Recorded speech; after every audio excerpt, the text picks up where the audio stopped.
you should be able to see a little recording button up at the top. So again, thank you everyone for being here for our rain barrel workshop. So next up, before we do that quick Teams 101, we are going to go ahead and introduce ourselves. So I'm going to send it off to our illustrious Explore More team at the library to get us started. Thank you so much. Okay. My name is Tim. I'm the one sending out the emails and sometimes emails with wrong links and all that. Thanks for your patience.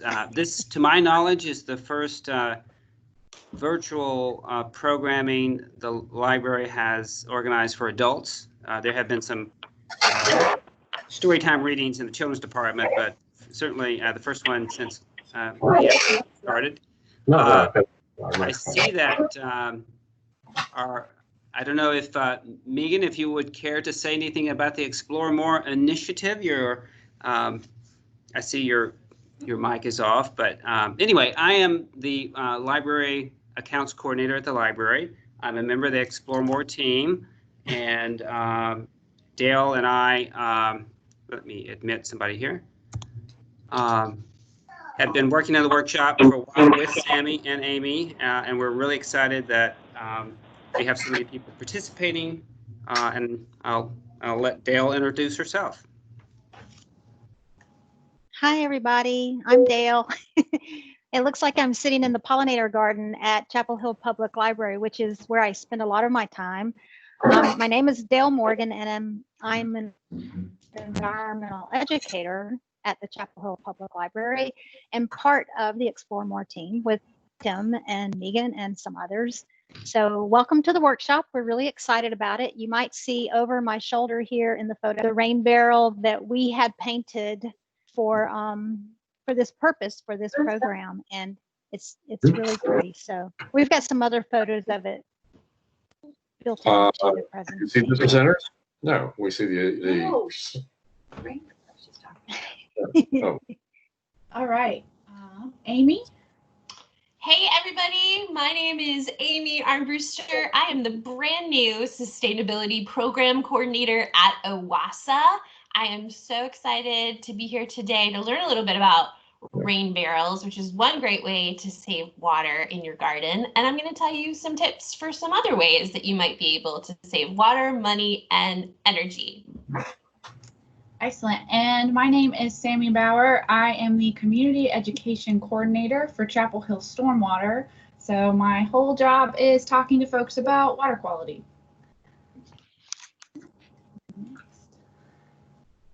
All right, Tim, you want to speak to our sponsors a bit?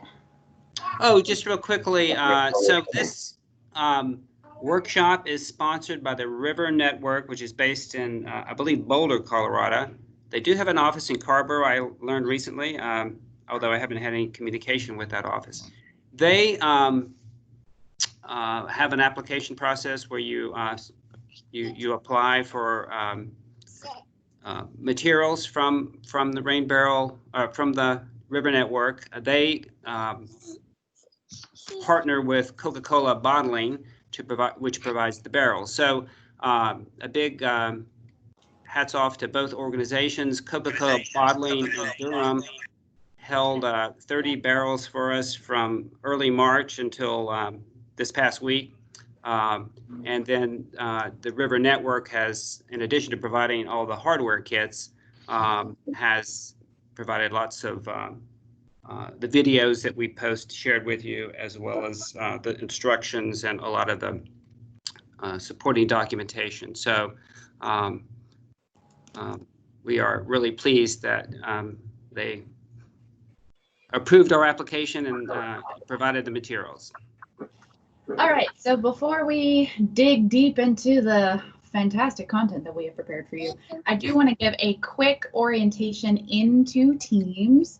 So I know some folks are on computers and some folks are at home. I think this should work about the same for everyone, but towards the bottom of your screen should be kind of a gray band, like a gray rectangle.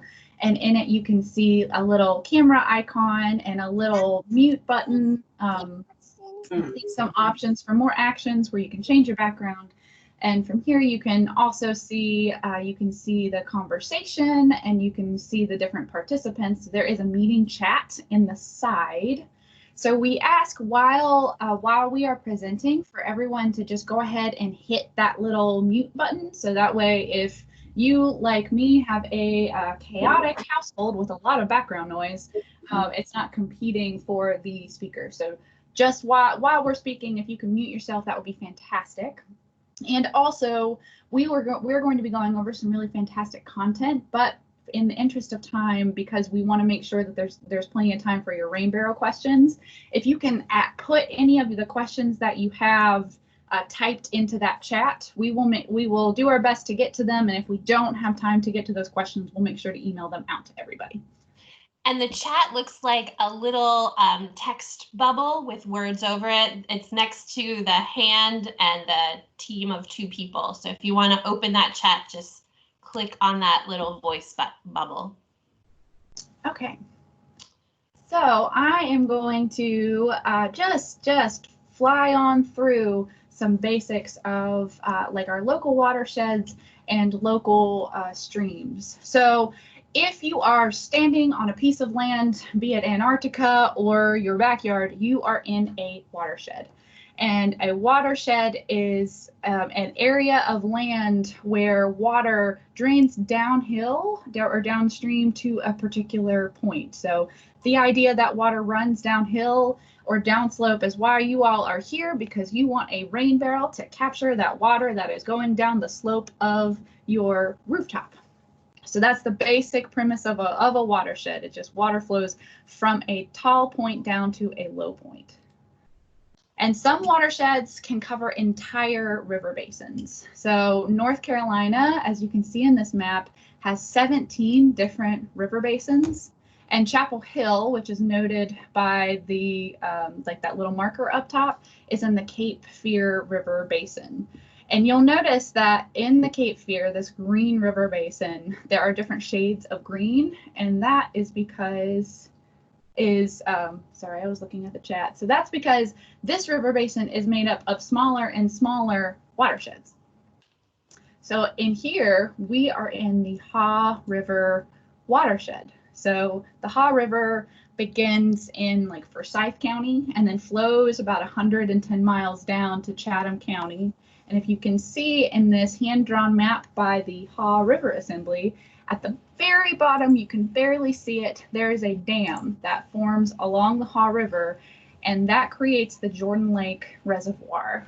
And about 1 million people a year go there for recreation. There's lots and lots of folks who get their drinking water from Jordan Lake.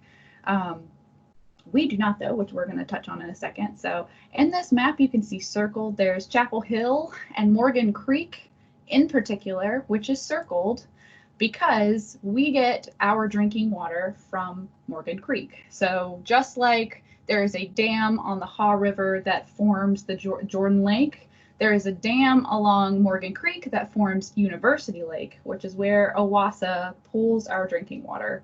So in this kind of chaotic watershed map, you can see all of the little teeny tiny watersheds that make up the Chapel Hill Carborough area.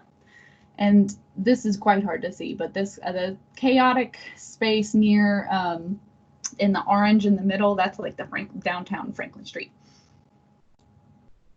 So an important thing to know is that all water that hits in Chapel Hill, like rainwater, snowmelt, flows down to Jordan Lake, and with it, it brings all kinds of pollution such as pet waste and grass clippings and litter. So to talk a little bit about how that works, we're going to talk about what stormwater is. So stormwater and stormwater runoff is really any water that doesn't infiltrate into the ground. So it doesn't seep into the soil or doesn't go straight into a creek. So that's the water that just kind of shoots off of surfaces, usually kind of harder surfaces. They call them impervious surfaces. So let's see. So this graphic shows it's talking about runoff. So that's that water that doesn't seep into the ground, and infiltration, which is the water that does seep into the ground. So in a natural ground cover, kind of undeveloped landscape, like a park or a forest, 50% of the rainwater or snowmelt goes into the soil, about 40% of it evaporates into the air, and then 10% runs off the surface. But when we start including those hard surfaces such as driveways or rooftops or streets, we end up seeing 55% of that water just runs off.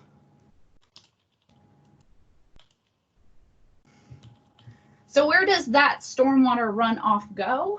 That depends on where you are. So in Chapel Hill and in most places in the United States, we have what is called a municipal separate storm sewer system, also called an MS4. And what you will notice in this graphic are kind of two sets of pipes. So where on the left, where it is raining, you can see rainwater flowing into that little storm drain and then going straight into the creek. And then in the houses and businesses, the water that folks flush down or anything connected to the houses goes in a different pipe to a like wastewater treatment plant. And then that water is treated before it goes back into the creek. An older version, a much older system, is the combined sewer system. This was really the first efforts in the United States to treat human waste, and was a big step in the right direction from when folks just used a bucket and tossed that out into the street. But the way these systems are designed is that everything goes into one pipe. So when there's a lot of rain, they're designed to overflow. So everything that overflows goes into the creek. So New York City it has a system like this. Parts of Chicago, Boston, a lot of older cities have this type of system. So in general, even though this MS4 system, this separate storm sewer system, brings a lot of pollution to creeks, it is generally preferred over the combined sewer system. So a really important thing to remember from this, and if you remember nothing else from my particular presentation, this is what I want for you to take away, is that storm drains are connected to pipes that go to creeks. So anything that ends up in that storm drain is going directly to a creek, such as Morgan Creek, which is where we get our drinking water from. And another important thing to know is that the stormwater runoff is the greatest source of surface water pollution in the United States. So this comes directly from EPA. And if you think about how many parking lots and rooftops and driveways there are in the country, there's so much opportunity for pollution to end up in those storm drains in our creeks. And it is not treated. So I'm so excited that you all are here to get a rain barrel, because this is a piece of green infrastructure that you will be attaching to your house to help interrupt this process a bit. So you're going to be pulling that runoff from your roof, and you're going to be collecting it to then later diffuse slowly into your yard and into your flower gardens. And all of this really matters because the water, every drop of water that exists on our planet, that's all the water that we will ever have, ever. We can't make new water, and that's everything. So I'm going to hand it off to Amy, who is going to talk about OWASA's place in all this. Good morning, everybody. Can you all hear me okay? I've been answering some questions in the chat. It looks like some people can't see me, but as long as you can see the slides and hear me, we're okay. Can I get a thumbs up or a wave with our icon? People We hear you. Okay, awesome. I am so excited to talk to you guys today. This is my first virtual presentation. I love to give presentations, and I'm usually really interactive. And so this is a new experience for me. So I'm glad you guys are joining me for my first one. This presentation is called Save Water, Save Energy, and Save Money. So I'm going to talk to you a little bit about how to save water, but also the one thing that I want you to walk away from this presentation understanding is that when you save water, you're actually doing a huge benefit in terms of reducing your greenhouse gas emissions, which leads to climate change. So making those connections between water use and energy. So first question, who can tell me what OWASA stands for? You can either unmute or tell me in the chat.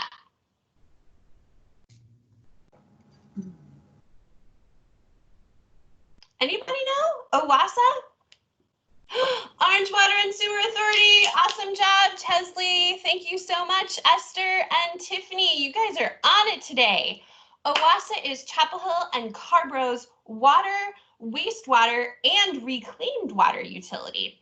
We're a not-for-profit local organization. We've been here since the 70s, and we're committed to providing high-quality, reliable service. So the water that comes out of your tap in Chapel Hill and Carborough, we make that for you guys.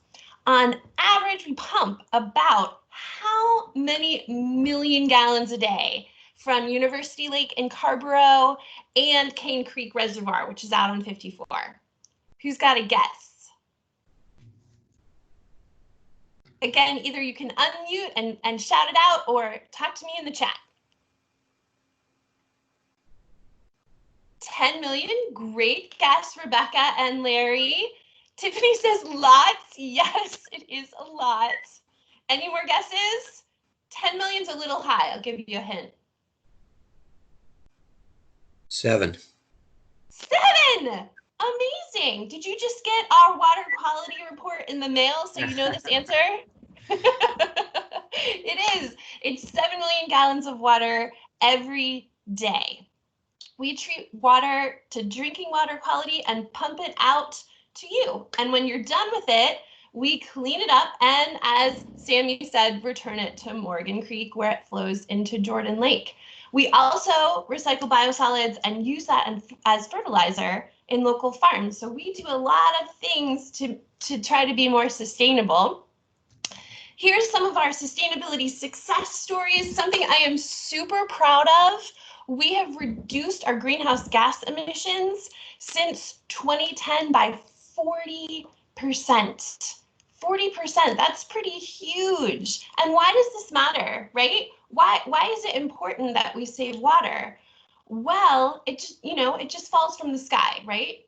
No, actually the water that we drink needs to be cleaned. And that process, the water and wastewater, uses about 4% of the electricity we use in our country. So that produces a huge amount of greenhouse gas emissions. So we have an active energy management program that's reduced our purchased electricity in the water treatment plant and the wastewater treatment plant, as well as the pumps all throughout our community by 27% since 2010. We are super proud of that. That's the equivalent of reducing the electricity use of about 600 homes in our community. And so what we're doing today, building rain barrels so that you can reduce the amount of water that you're putting on your garden and in your plants, you guys are contributing to that effort. And I'm so excited to tell you more about how to do that. So what are we going to learn today?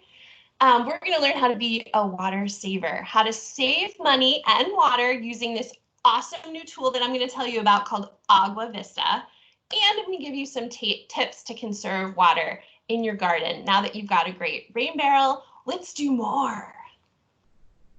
So this is Agua Vista. It's a great new tool for those who have lived in their community. Do you guys remember when meter readers would come by to each individual house and record how much water you had used that month? Well, about a year and a half ago, OWASA invested in a new AMI technology that gives hourly readings digitally. So meter readers don't have to come out to your house. We get it from the signal. And so we've collected all of that information in a really helpful tool online called Agua Vista. You can get customized conservation tips. You can, importantly, set up alerts. If the system can detect that you're using a lot more water than you typically do, it will send you a text or an email or a phone call and let you know that you might have a leak. And if you detect it really early, you can save lots of money in this way. So after today's workshop, I really encourage you to sign up, check it out, at least let the system know how to get a hold of you. So if you have a leak, you can both save water and money by learning about it before your bill comes, and it's really huge. OWASA also has a lot of data, Agua Vista has a lot of data that you can truly geek out on. This is actually my water use, so you can see the gray is last year and the turquoise is this year, so I'm doing a pretty good job reducing the amount of water that I use each year. It also can help you understand your bills, understand a big bill, and track your long-term use. I've got a good question from Samantha and Pete. How do I sign up for Agua Vista? I'm so excited that you're interested in this. All you need to go is OWASA, OWASA.org, and you'll click on the top and it says My Account. And it'll go through. It's super simple. It's totally free. You don't need to know too much, but you do need to have a water bill handy or know what your account number is. So try to find that first. If you have any questions or have trouble, give us a call during business hour. We would love to get you signed up. Thanks. That's a great question, Pete. Last quick pitch for Agua Vista, I wanted to show you that it also tells you where you're using your water in your home and gives you some customized tips for things you can do that make a big difference in the amount you're paying in your water bill and the amount of water you're using. So awesome. Everybody going to go to Agua Vista after this presentation and sign up? Raise your hand. Yes, love it. You guys are amazing. All right, next slide. So I'm not going to read these all to you. I have a feeling because you guys have already shown a lot of interest in water saving by signing up for this presentation that you know a lot of these things. So I'll let you read the slide, but I'm going to talk about two things on this slide that I think are really important. I'm going to put my gardener hat on. I've been a gardener for about 20 years now. I love gardening, but I moved here to Chapel Hill about 4 years ago and inherited a piece of property that had 100% clay soil. So this was something totally different and new that I had to learn. And one of the first things that I did was start watering a lot more. It felt like my plants were really droopy and needed a lot of water. It turns out I was overwatering. And that's something that a lot of us do. We're using a lot more water than we need to keep our plants healthy and happy, especially during these really hot summer months. And so instead of watering regularly every other day or so, what I had to do was become a scientist, a soil scientist, to really understand when my plants needed water. And so what I ended up really understanding was two things. One, clay soils need a lot less water than you think, but the plants growing in them need a lot deeper water. So you have to really concentrate that watering a lot more than you think in each watering, but spacing those water days further and further apart. And so one of the ways I can tell if my plants need water, they tell me if they start to droop, if the leaves start to turn over, get a little darker in color, that's a good sign that it's a water day. Another way that I've done that, if you are more interested in being scientific, is to invest in a very smart piece of technology that's not expensive called a moisture meter. You stick that in the ground and it'll tell you, do you need to water or not? Second big tip I can give you is that clay soil is really not great for growing gorgeous gardens. And so one of the ways that you can reduce the amount of water you use and have beautiful plants is to care for your soil. The secret sauce for my garden is 50% soil conditioner and 50% compost or aged manure. I put that down for the first 2 years that I lived here, and now my horrible clay soils are starting to look a lot better. And what's happening there is that you're building up the structure of the soil so it can hold more moisture. And as it's holding more moisture, you need to water less. Awesome. Next slide.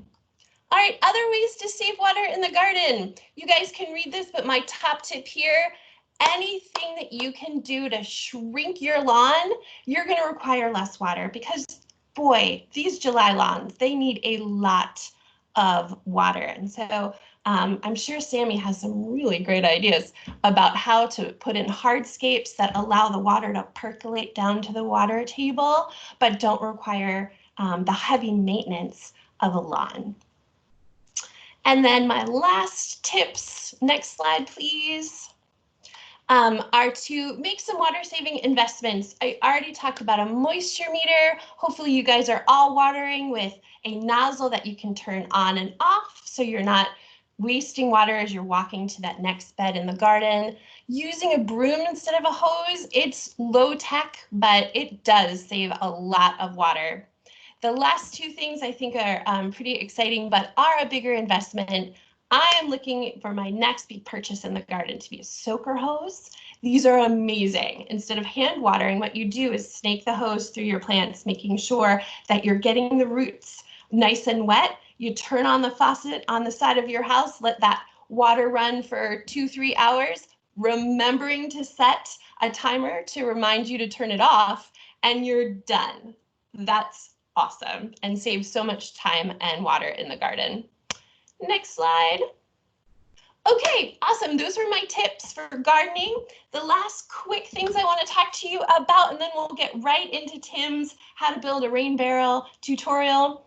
Next month is one of my favorite months of the year. It is Water Quality Month, and the Wyland National Challenge for Water Conservation is happening. You go to this page, mywaterpledge.com. It'll give you awesome ways that you can save money and save water, as well as greenhouse gases and waste. And if you do that, you'll be entered into a prize drawing for hundreds of prizes. The coolest one, though, is a Toyota Highlander hybrid for deserving charity in your community. So I encourage you to do that and save lots of money in Chapel Hill and Carborough, and maybe we can get those cool prizes. Last slide. I wanted to talk about the saving money part of my presentation. We talked about saving energy by saving water. And now let's talk about saving money. The big way to do that is to think long term. So OWASA just released our long range water supply plan for comments. What is this? Well, when it's wet, like this year has been, we don't think a lot about water conservation.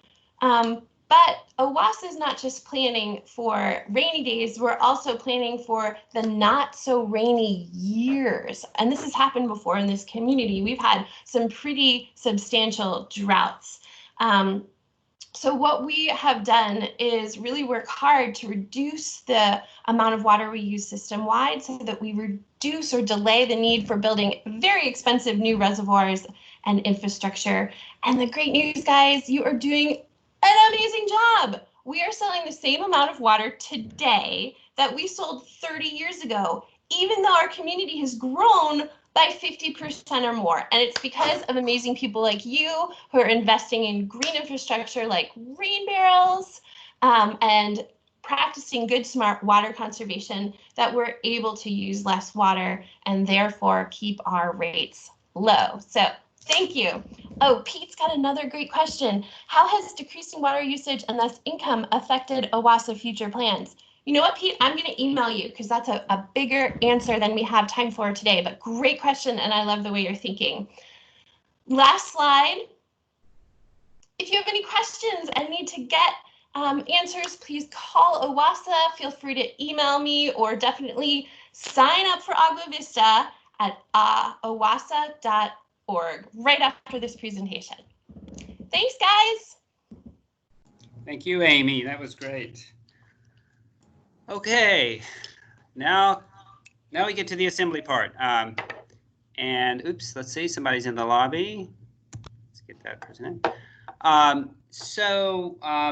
What we're going to do is go through the assembly process. Unfortunately, there are some limitations to doing that virtually. We obviously can't walk around the room and look at your barrel. I doubt anyone's actually going to be assembling their barrel during the workshop. I think it's probably a bad idea just because you will need to concentrate a little bit as you drill holes and all that. So is there anyone besides Regina and I think Mr. Atwater is joining us lately, a little late, but anyone who has not gotten their barrel yet and hardware kit besides those two? Great. Okay, and in your kit, you would have found, should have found, a set of instructions, very hard to read, the print is tiny, on how to assemble your barrel. But in addition to those instructions, I also shared with you in an email those provided by the River Network. And I'm gonna toggle back and forth mentally between the two because each has its strengths. But I think the River Network Project Rain Barrel instructions are easier to follow and certainly easier to read. Dale and I pre-drilled some holes for those of you who wanted to do that. We're going to go through those steps. We took a few videos of our work as we did this. That's in addition to the River Networks video that I sent out with earlier. But Dale, are those kind of lined up if we want to use them?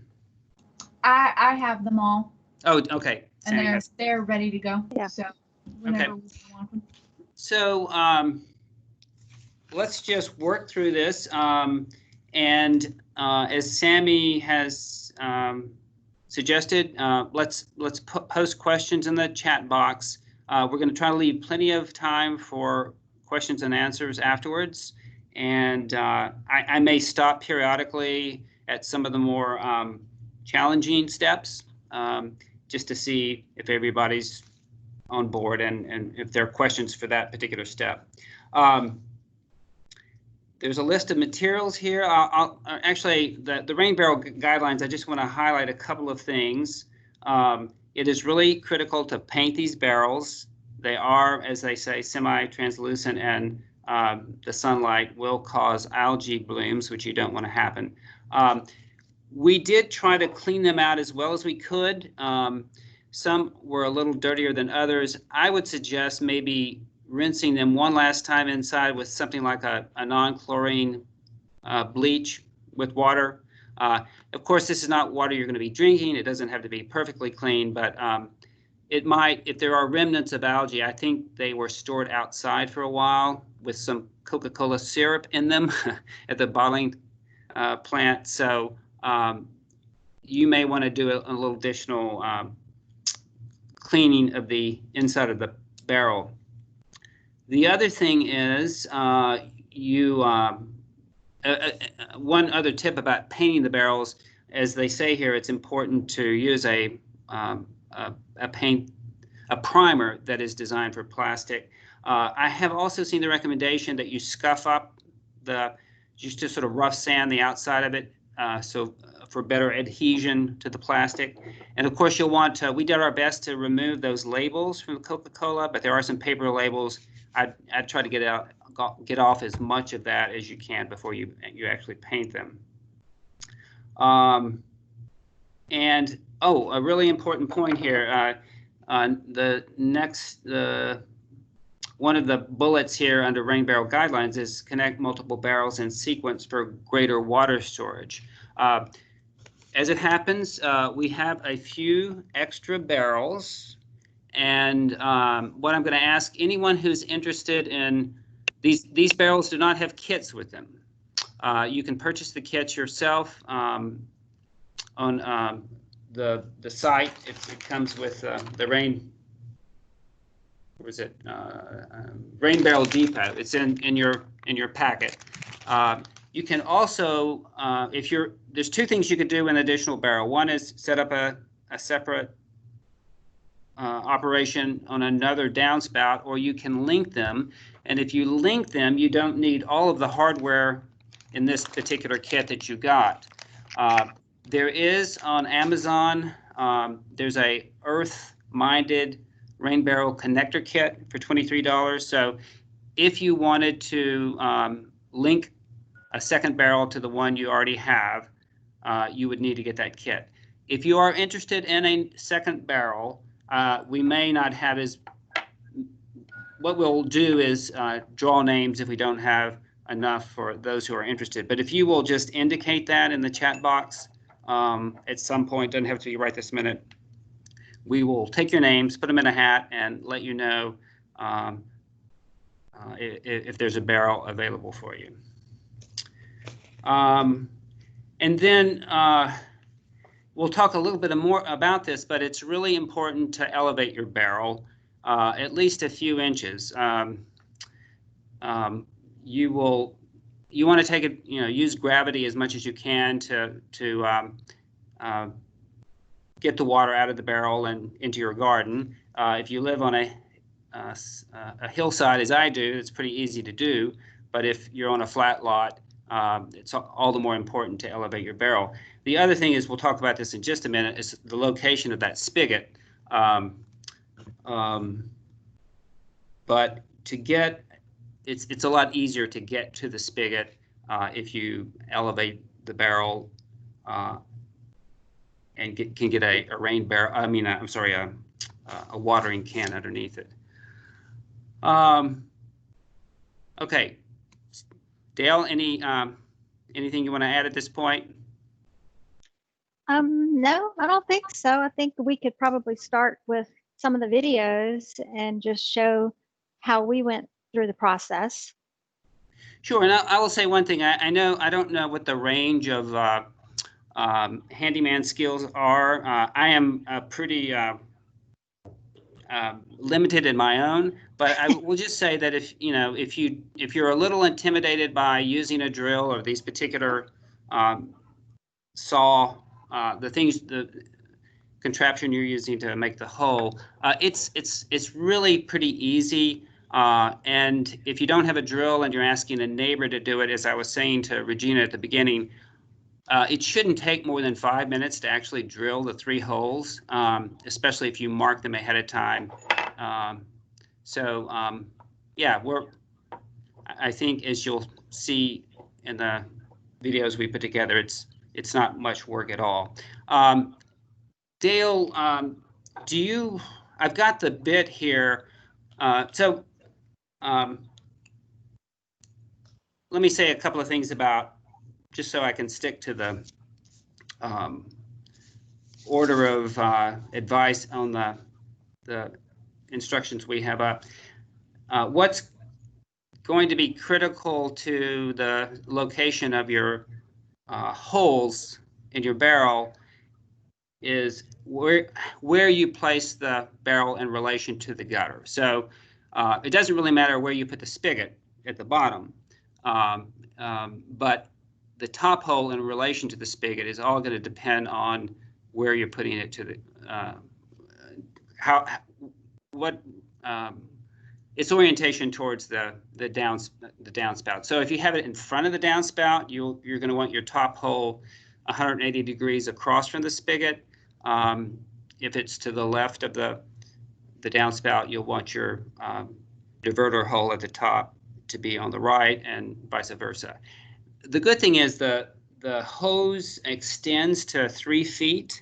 So even if you make a mistake on that, I think there's room to get the hose from your downspout to that top diverter hole. Although clearly the shorter that hose is, probably the more efficient it's going to be. Okay, Dale, you want to? Well, I'll just show you one thing. The instructions are pretty clear about this, but I had a little trouble. This is the smallest of the saw hole. I forget exactly what they call these, saw something.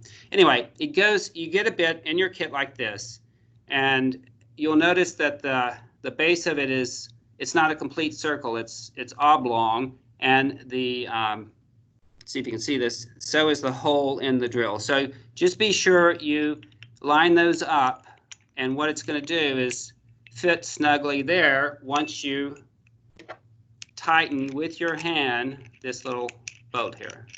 Okay, and it doesn't, you can do it with your hand, and there you have your bit, and then you're going to put it in your drill.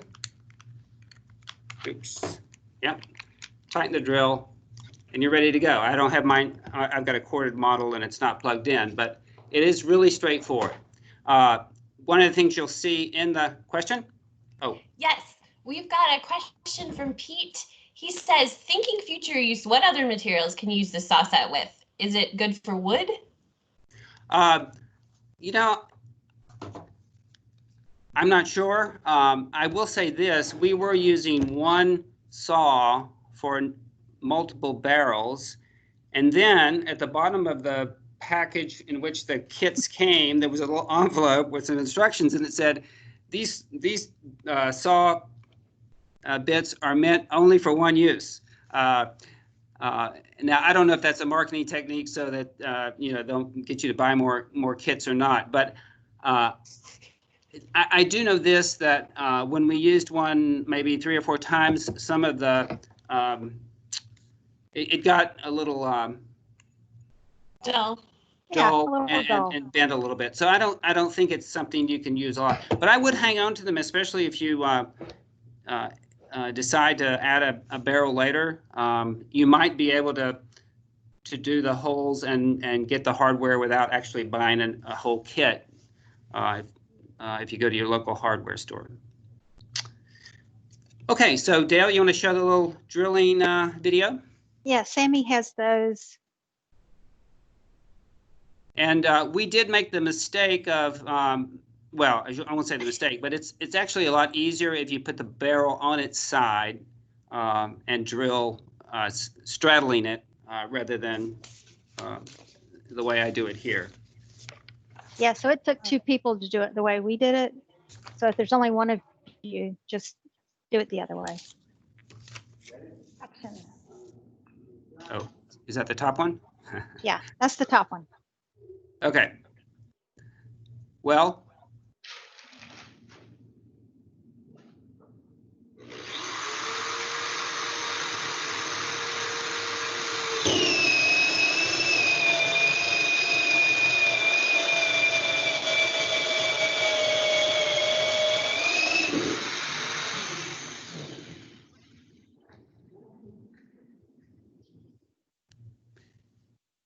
and we don't need to really show you on the video, but so that was the top hole. And I will say the spigot hole, the plastic is a lot thinner down there, so that goes very quickly. The diverter hole at the top, the plastic's thicker and it takes a little longer, a little more pressure. I just say take your time. There's no need to push hard on the bit. It'll eventually go through. Now, another thing is that the plastic, because your saw bit is getting pretty warm, sometimes the plastic kind of melts and gets stuck in there. I had to use I just used another drill bit in the 2 holes here, just to, you know, in case you ever want to use it again. If you're sure you're not going to use the saw bit again, you can just toss it. But it does tend to get stuck, especially the second one. Sometimes the whole thing may drop if it's a little loose in your drill. It may drop into the barrel. Not a problem. You just have to turn it upside down, and because it's only got a small hole, you know, you have to get it just right so you can reach in and grab it. Which reminds me, you will see at the top of your barrel two holes, one of which has got a CC marked on it, and that is some kind of vent cap. And I'm sorry I didn't share this out longer. I don't think it's the end of the world if you did open that, but that is supposed to be left intact. It's the other hole with the little it's got, I don't know, Dale, how would you describe it? They're not on there tight because they were originally, but after we cleaned them out, I didn't secure them real tightly. But that's what you're going to be using to fish out a bit or anything or clean it out. If you look at your the instructions that I'm currently sharing on the screen that Tim sent in that email, and this first section where it says rain barrel guidelines, you can see where they have labeled those 2 different caps. Yes, thank you, Sammy, for pointing that out. I don't know that we need to, Dale, it's your call about showing any video of the cutting the spigot hole, but let me say something about the spigot. I mentioned this. I think I mentioned this before. The river network directions tell you to drill the hole 3 inches above the bottom of your barrel. These guys say 10 inches above. So a word of explanation to those of you who asked us to pre-drill your holes. We began by following these instructions, and we were drilling the spigot 10 inches from the bottom. I happened upon a rain barrel in use about a week ago using one of these diverters, and noticed that it was not 10 inches high, it was only 3 inches high. And that's when I dug out these directions, and they say 3 inches. So here's the difference. And I did contact the vendor of the kit, and I said, you guys say 10 inches, is that really necessary? If he said, yes, you need 10 inches to be sure you can get something under it, get to the spigot, and then also it provides some balance so that the barrel won't tip. And I get that point. I mean, the barrels, you don't want your barrel to tip. It can get quite heavy. But I think that the issue is how elevated is your barrel going to be? If you've got, so getting back to the discrepancy in height, those of you who got barrels that have pre-drilled holes 10 inches from the bottom, I would still recommend that you elevate the barrel a few inches more, just to give you the clearance you need for a watering can, that kind of thing. But if you have a barrel with the hole 3 inches from the bottom, you really need to elevate it, and probably something like 10 inches. At home, I use cinder blocks are a real easy way to do that. Some people put them on 2 sets of cinder blocks, so you might need as many as 4. But once you get at that high, the advantage of having the spigot closer to the bottom is, of course, you can use more water. With a 10 inches high, you've got 10 inches of water that you're not really able to use unless you tilt the barrel forward so that it pours out the spigot. Any questions about the location of that hole for the spigot? So we have 2 separate videos for that. We have the drilling the hole for the spigot, and we also have the video where you're screwing the spigot head into the hole and putting that little gasket in. So yeah, you want to do the second? I think we should. Sammy, that's the one that says drilling the bottom hole. Yeah, so maybe not so much drilling the hole, since the other one covered that, but inserting the spigot. The spigot and the gasket that goes around it. I have those. Yep. So yeah, let's show that. So for some reason, even though I was able to get this video to play earlier, I cannot get it to play now. But I think we can find a way to send this to folks, because it is really helpful. So if you want to give some tips and tricks for doing that, I'm going to see if I can troubleshoot this really quick. Yeah, and I'll just show you. So once you drill the hole in the spigot, and I'm really awful about part names, but I'm going to call this a gasket. But you work this into the hole, okay? And they did recommend using some lotion if it doesn't want to go into the hole, because it's plastic and rubber. So if you just got like hand lotion, you can just rub it on that gasket to help. That helped. Yeah, and I'm sorry, I just held up the wrong one. So there's 2 of these, okay? And you'll notice one is narrower than the other. So you're using the smallest saw hole for the spigot, and the gasket for that is threaded, unlike the other one, and it has this little triangle at the end of it. Okay, so that one's for the spigot. This one is for the diverter hose up top, and this one is clearly larger than this one. So you're going to put this into the spigot, and so yeah, is that ready to go? Yes. So this video, it starts after you put the gasket in the hole. Okay, so this is just me screwing in the spigot. Okay. Now, what show them is that I don't know how high.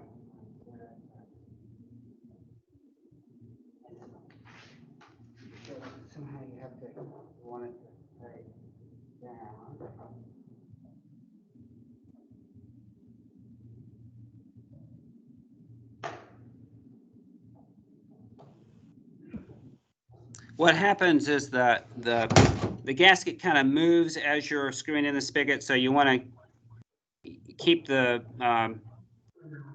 gasket so that that triangle is pointed down.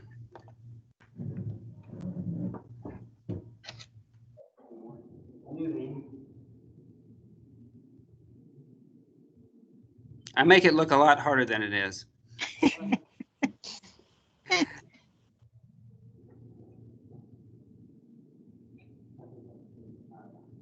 Okay. And I will say that when we did this first one, we did fill it up with water, and there was what seemed to be the tiniest leak coming out. And we left it there for several days and came back, and it had held all the water. So if you see a tiny leak, I wouldn't worry too much about it. I think the pressure from the water will, I think that's what's happening. Or maybe it just takes a little while for the gasket and the plastic to meld. Any questions at this point about spigot bottom hole? Okay. All right, we talked about the top, the diverter hole. Now, again, before you mark and cut that hole, you do need to decide where your barrel is going to be in relation to your downspout.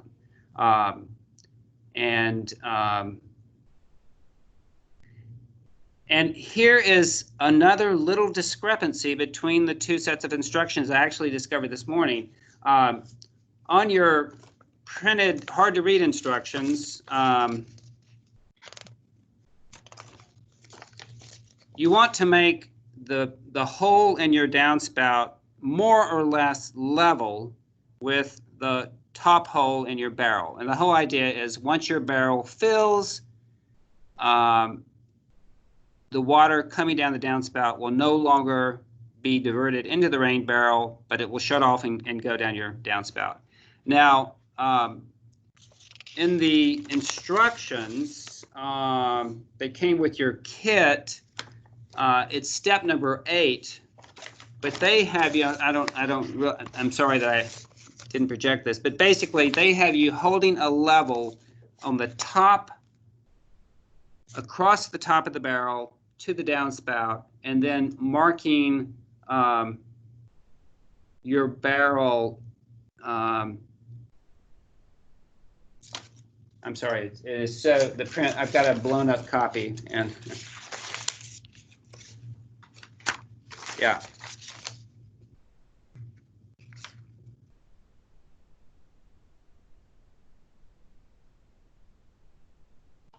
Yeah. So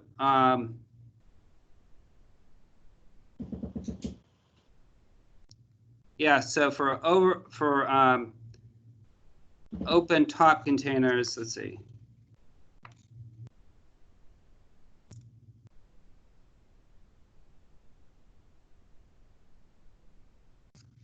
I'm sorry. So the question is, all right, I'm gonna go to this one and see if I can get it to. So when it says drill the diverter hole, the instructions that come from River Network say the fill tube must be level with the top hole in the barrel. This other set of instructions suggests that it be an inch higher. Yeah.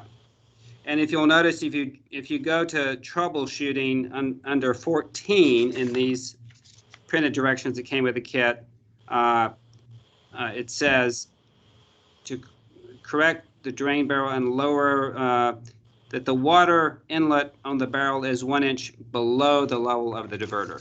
I don't think you can go wrong with either one. I think the critical thing is they need to be more or less level, and you don't want. I think in the video they show you the video that we sent out how how that works and what not to do. But so just to repeat, the ground, you want to make sure the water inlet on the barrel is either 1 inch below the level of the diverter on the downspout or exactly even. Is that confusing or what? Do we want to show the video, Tim, of you drilling the hole in the gutter? Sure, we can do that. And I will say 2 things about that. One is we obviously couldn't do this on a real gutter. So, we're doing it horizontally on a piece that we're attached to a bench. But the other thing is, even though I think it's a good idea to wear safety glasses cutting the plastic, it's especially important to do it with the aluminum gutter. That said, of the 3 holes, I found this hole easiest to cut. I think maybe just because you're cutting through a thin aluminum rather than somewhat thick plastic. So, yeah, let's see it.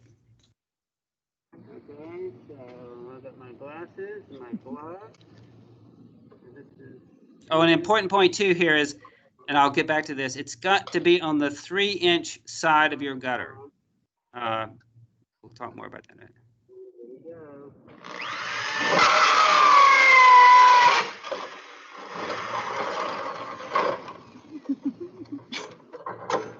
That's going in the bloopers reel.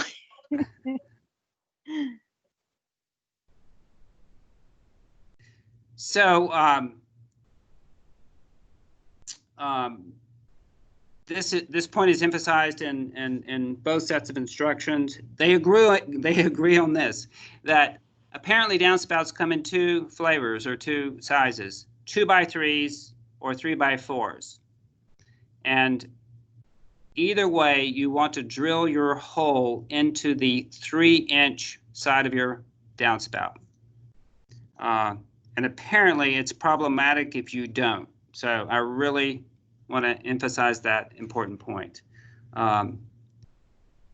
So yeah, once you cut that hole, and again, the placement of that hole, you want to wait until everything is set up the way you want it. You've got your barrel elevated, you've got it oriented to the downspout in the way that you want, you've got plenty of clearance to get to your spigot. Then at that point only do you want to take a level. It doesn't have to be an actual level, it can just be a yardstick, and go across and cut that hole more or less parallel to your diverter hole at the top of your barrel. Then you insert the hose, and I should say this, and Dale, I don't know, do we have a video of inserting the? Yeah, that's the actual diverter. Part. Yeah. Before we scoot to there, Bev asked a question asking if the circular piece that you cut out of the gutter, does it stay on the bit or will it fall into the gutter?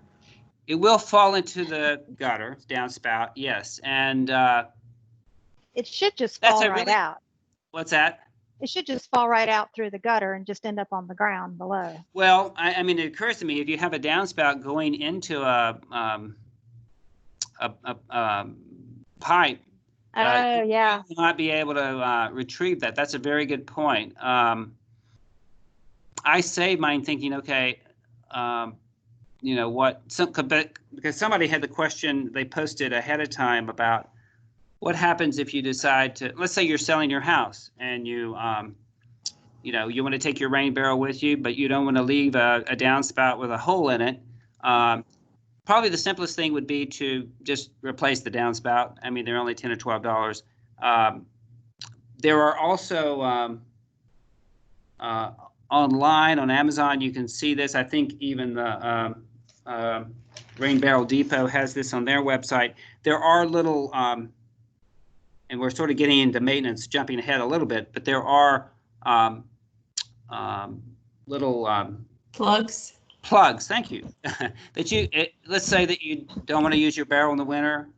You're worried about frozen water. You can just plug it in and detach the hose.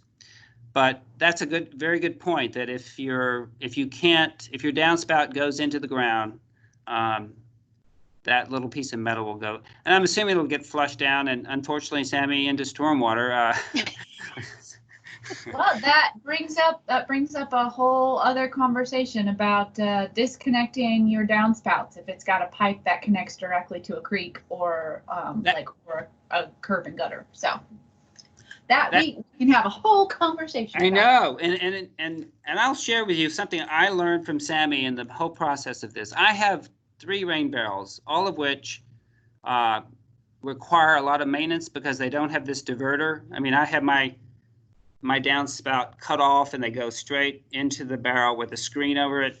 And I have to manage overflow myself. And for years, the hose that I had attached, I live in Hillsborough next to a feeder creek into the Eno.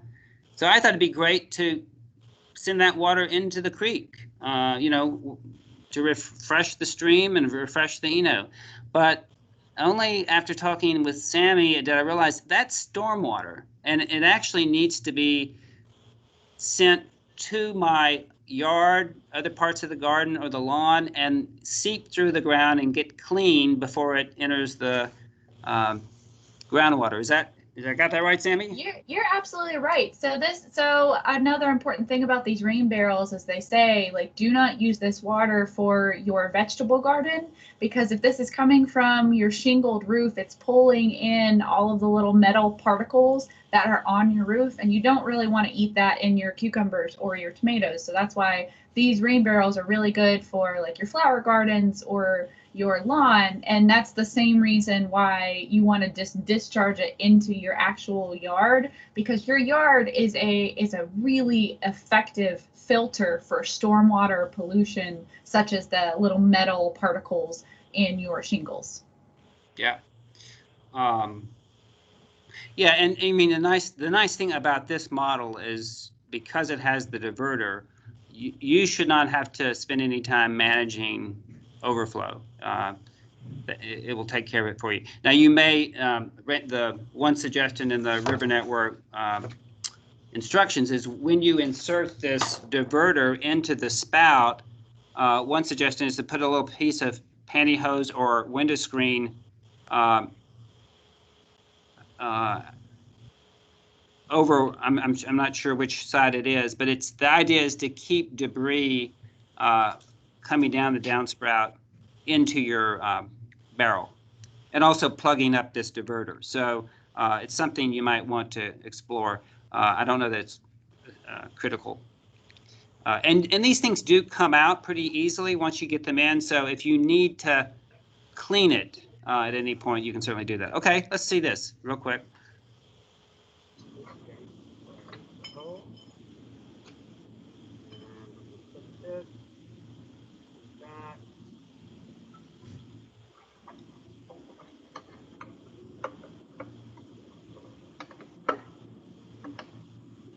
And then, eventually, we'll put this here. And that will go to the barrel.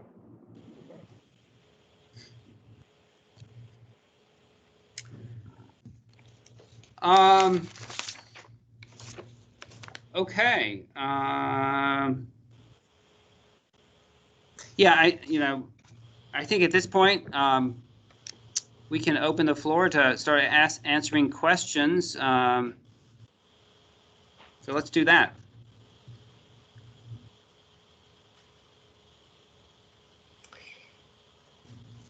Is anyone so intimidated by the process that they say, oh, forget it, you can have my barrel back? No? Okay, good. I've got a question, Tim. Can you talk a little bit about maintenance and what that looks like? Yeah, thank you for mentioning. I was gonna. I did not want to forget that. So I said that this model is a lot more maintenance-free than the types in which you cut off your downspout and it goes straight into the barrel. But that said, there is some maintenance. So the water at the bottom of your barrel, I mean, you're never going to be able to empty it completely, even if you have the lower spigot and you tilt it all the way down. There's always going to be a little residue, and it's going to get dirty. The more trees you have close to the house, the more vegetative matter you're going to get in there, and there'll be some pollen, especially.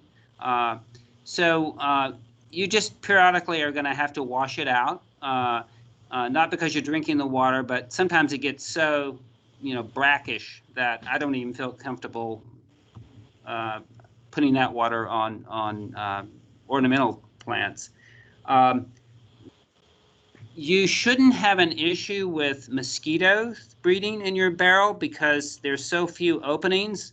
Unlike the model I have with a screen at the top, the screen comes loose sometimes. Mosquitoes are just really ingenious at getting into any kind of standing water. But should you have an issue with, you see mosquitoes hovering around your barrel, you can get these really cheap mosquito dunks. They're green products. Dale, is it a bacteria they use? I know one brand is Summit, but any hardware store, Home Depot, Lowe's will have them.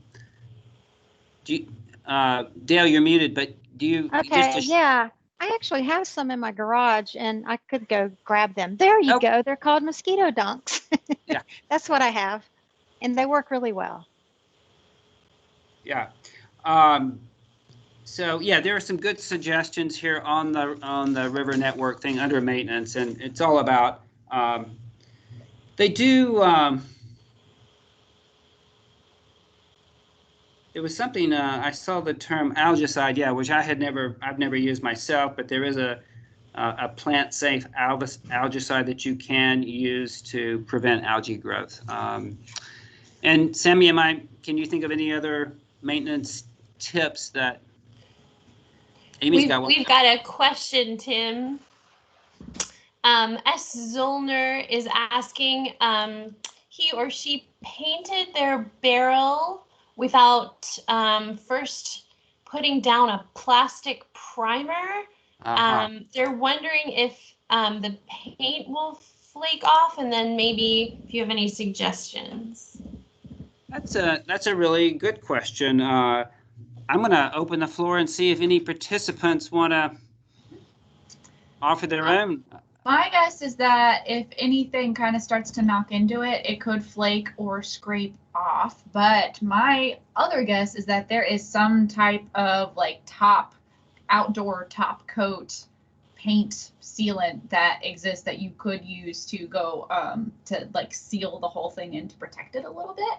I imagine we could ask Kristen the artist who painted the barrel, what her suggestions might be for that, and then we could send that out to everyone just so you know what our artist suggests.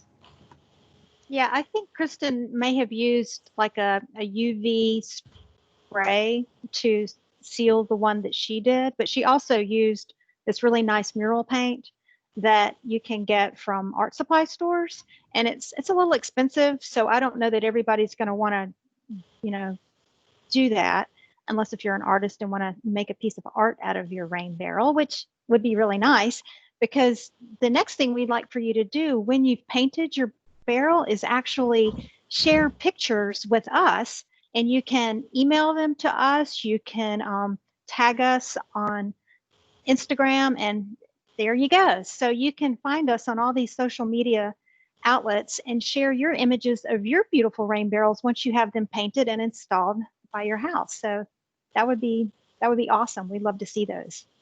So Bev just asked a good question about what to use this water for. So if you are pulling your water from kind of like a typical shingled roof, do not use it for your vegetable garden, because all of the little metal particles and the little chemicals that go to seal in those shingles will go into your rain barrel and will also go into the vegetables. So you don't want to use it for that, but you can put it just for some like your flowers or your lawn, which of course is acting as a wonderful filter. So that way when that water either seeps down back into the groundwater or runs off into the next stream, your yard has filtered out those metal particles that could hurt the little critters who are living in those creeks.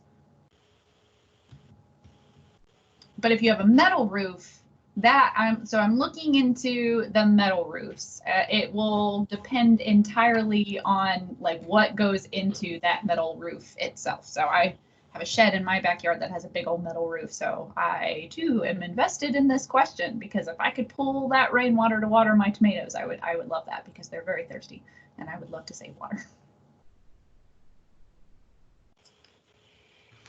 Another question from Bev. She's asking, Tim, should the vent cap be loosened while in use, or should you just keep it tight? I think you should keep it tight. And I didn't try to manipulate the ones we were, as we were cleaning them. I just sort of stayed clear for them. Beth, does it actually, it's got some give to it? It almost looked like there was a seal that you could break there. I think as long as the important thing is that it be tightened as much as possible, because you don't want mosquitoes to get in there. So that's just another point of entry. Does that answer your question? Okay. There's got to be more questions. Well, I think we're actually a little bit over our time, so maybe if people have questions, they can email them to us, or is there another way they could get in touch if they have questions, Tim?